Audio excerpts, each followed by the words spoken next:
नमस्कार, मी प्रभाकर लोंढे, खडतर प्रवास वर्तमानपत्राचा तथा खडतर प्रवास यूट्यूब चॅनलचा मुख्य संपादक. आज आपण धाराशिव पंचायत समितीच्या सभापती यांच्याकडे आपण आलेलो आहोत. या ठिकाणी खरं म्हणलं तर फार काळ गेलेला नाही, जास्तीत जास्त 10 ते 15 दिवससुद्धा अजून झालेले नाहीत. 6 तारखेला यांना सभापती पदावर विराजमान होण्याचा मान मिळाला आणि आता कामाला सुरुवात आहे. खरं म्हणलं तर हे जी सत्काराचे गुच्छ दिसतात ते अजून यांचं नवीनपण आहे. अजून यांना महिना 2 महिन्यानंतर खरा पंचायत समितीचा अनुभव येणार आहे आणि मग पंचायत समितीचा विकास कसा करायचा आहे, तालुक्याच्या मतदार बांधवांचा विकास कसा करायचा आहे आणि तालुक्यात नेमकं शेतकऱ्याचे, गोरगरीब कष्टकऱ्यांचे काय प्रश्न आहेत, ते प्रश्न कसे सोडवायचे आहेत या विषयावर त्यांना माहिती होणार आहे आणि मग मतदारांचा जो कारभार आहे ते हाताळण्याचा मान यांना मिळणार आहे.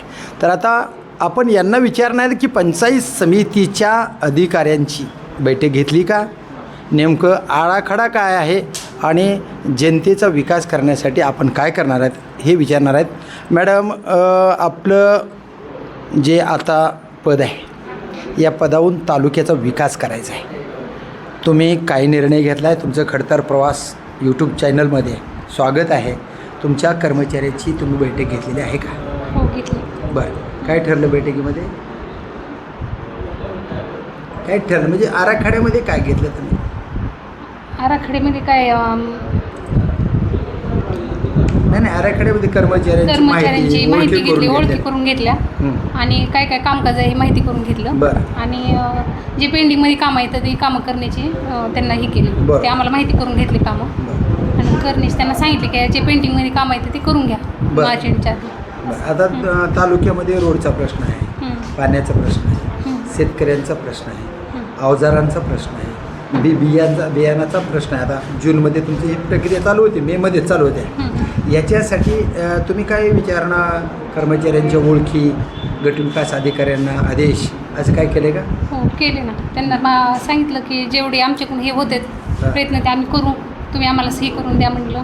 बरं, करू ते. बरं. शेतकऱ्याचे रस्ते वगैरे काय असेल ते, पाणी पुरवठा, हे वीज पुरवठा, काय आपल्या तुमचे जे शेतकऱ्याची मागणी आहे ती. बरं. आणि आता पंचायत समितीमध्ये जे हे नादुरुस्त आहेत, रस्ते नादुरुस्त हो, आहेत, ते पण सांगितलं. येणाऱ्या जाणाऱ्या मतदारांना बसण्यासाठी जागा चांगली नाही. कॉट म्हणजे ते बेंच हो, वगैरे चालू आहे, बसले. सांगितलं. ती मीटिंग घेऊन सगळ्यांना परिसर म्हणजे येणाऱ्या लोकांची पाण्याची सोय व्हावी, बसण्याची हो, सोय व्हावी, सांगितलं. अशा पद्धतीनं काही नियोजन केलं आहे? हो, केले ना. आणखीन आता चालू आहे माझं. बरं, राणादादांच्या, अर्चनाताईंच्या आदेशानुसार जे तालुक्यात कामं होणार आहेत त्याच्यासाठी काय काय निर्णय घेतले तुम्ही? तुम्ही आदेशाचे पालन करणार आहेत? हो, आदेशाचे पालन आम्ही करणार आहे आणि आम्ही विकास करण्याची म्हणजे जे काम आहे ते आम्ही करू, प्रयत्न करू करण्याचे. बरं, तुमचे मिस्टर गोपाळ कदम आहेत हे ना, फार हुशार आहेत. हो, आहेत ना. त्यांच्याकडून काय बघा, त्यांच्याकडून आतापर्यंत जी त्यांचा अनुभव आहे बराचसा, आणि मला वाटते ते मध्यंतरी ग्रामपंचायत सदस्य होते का, पंचायत समितीचे होते? ग्रामपंचायत म्हणजे त्यांना अनुभव आहे. त्यांच्याकडून माहिती घ्या आणि माहिती घेऊन ग्रामीण भागाच्या मतदाराचे प्रश्न कसे सोडवायचे आहेत. एकही माणूस सभापती म्हणून तुमच्या आमच्या ज्या अपेक्षा, जी जनतेची अपेक्षा ते आम्ही नक्की करण्याचा प्रयत्न करू. तुमच्या हातून माणसं खाली हाताने जाऊ नये. नाही. हो ना, तेच करायचं. तर तालुक्यामध्ये रस्ते खराब आहेत, हो, म्हणजे पाणी नाही, पीपी बसवलेल्या नाहीत, शेतकऱ्याची हेळसांड होती, बियाण्याची अडचणी आहेत, आता अवजाराची अडचणी आहेत आणि हे सगळे प्रश्न इथून सुटतात. हो, नक्की. आणि इथून जर कमी पडत असेल तर वरी सुद्धा अर्चनाताई पाटील तुमच्या अध्यक्ष आहेत, त्यांच्याकडून तुमचे प्रश्न सोडणार आहेत. तर तुम्ही काय आव्हान करणार लोकांना? ज्यांनी तुम्हाला निवडून दिलं, त्यांनी तुम्हाला हा सन्मान दिला, आम्ही जे आम्हाला सन्मान मिळाला त्याचं आम्ही नक्की निष्ठेने काम करू. बरं, आणि करायला चालू आहेत.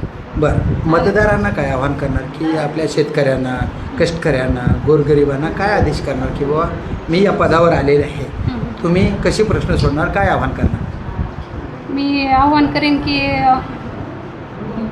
बोला खुल्लं बोला की तुम्हाला काय वाटते, त्यांचा विश्वास जपण्यासाठी काय मग करणार आहे? जे शेतकऱ्यांनी अगर जनतेने माझ्यावर विश्वास टाकला ते मी काम करणार आहे. आणि जे सामान्य लोक आहेत त्यांच्यापर्यंत मी पोहोचण्याचा प्रयत्न करेन. जे सगळ्यांची अपेक्षा आमच्याकडून आहे ते आम्ही करू. तुमच्या पाठीमागे दादांची आहे, अर्चनाताई, मला सगळ्यांचे आमच्या पाठीमागे आहेत. तुमचे आम्ही कामं करू. अडणार नाहीत. अडणार नाहीत आमची कामं. आणि नाही, शेतकऱ्यांची, नाही. गोरगरिबाची, हो. कष्टकऱ्यांची आणि सर्वसामान्य जनतेची हेळसांड होणार होणार नाही. नाही. तालुक्यातले अधिकार तुम्ही आहे हो तुमच्याकडे. हो नक्की. तर हे आहेत गोकर्णा गोपाळ कदम, सभापती आहेत पंचायत समितीच्या. आणि घरंदाज महिला असल्यामुळं नवीन राजकारणातले काय खचके खोचके माहीत नसतात. सरळ भावनेनं मी माझ्या मतदाराची हेळसांड होऊ देणार नाही आणि तालुक्यातल्या एकाही माणसाची हेळसांड होणार नाही याची मी दक्षता घेणार आहे. कारण माझ्या पाठीशी राणादादांचा आशीर्वाद आहे, अर्चनाताई पाटील यांचा आशीर्वाद आहे आणि त्यांच्यामुळंच मी इथं सभापती आहे.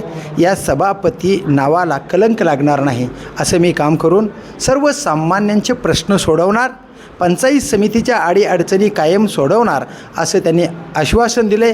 तर बघूया येणाऱ्या काळामध्ये कशा पद्धतीनं पारदर्शक कारभार गोकर्णा गोपाळ कदम हे करतील ते पाहूया येणाऱ्या काळातच. मी प्रभाकर लोंढे, खडतार प्रवास वर्तमानपत्राचा तथा खडतार प्रवास यूट्यूब चॅनलचा मुख्य संपादक.